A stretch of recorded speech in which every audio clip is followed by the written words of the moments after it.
tail dragger conversion. Now this took a little bit of experimentation. The wheel placement is really imperative. As you guys know, the Aerolite's made out of really light tubing, so I've heard a lot of concerns about the tail weight or having to reinforce the tail. The wheel placement is really crucial here, as it takes a little bit of weight off the tail by balancing some out front. Now the cockpit on this airplane is simple. The whole theme of the Aerolite is to stay light, so we don't have a whole lot going on here. There are a few switches up here.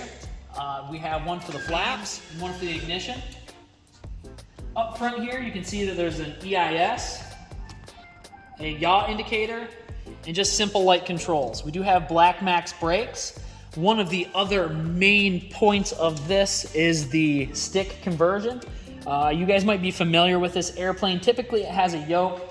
A lot of guys really like the stick. Instead, it's more intuitive flying and just a little bit more fun. I agree, and so we have converted this airplane to a stick. You'll also notice that I have my radio mounted here, so I can just glance down and see what my frequency is. It's really just zip tied in, so if I need to pull it out, I can. And then I have a little phone mount, and I use this for navigation and actually, in some cases, altitude. And I also like to be able to compare my airspeed, which I just used this lightweight and simple wind meter, against my ground speed on my phone. Now, moving around to the other side here, you can see that there's just a short windscreen. This does a really good job at deflecting the wind. However, in the winter months, I'll probably add one back to here at least, and maybe something underneath. That way I can throw some skis on this and land at the lake across the street from my house. This has the traditional Dacron wing covering. There are no vortex generators up here, but there will be. That is a mod I'm going to be doing in the future, so keep your eyes out. One of the things I really like about this airplane is it's got some really big control surfaces.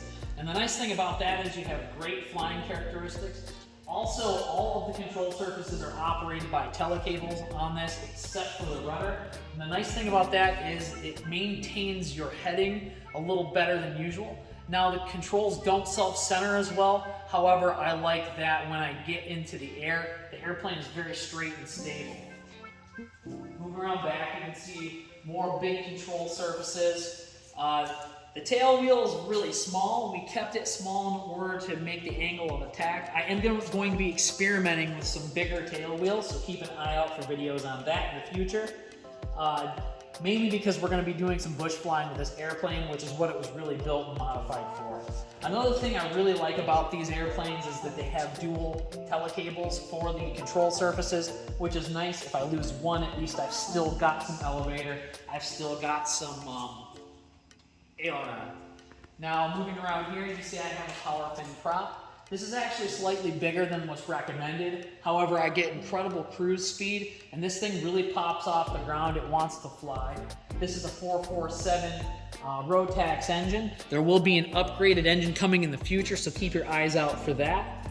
You can see that we have the 5-gallon spun fuel tank down here as well.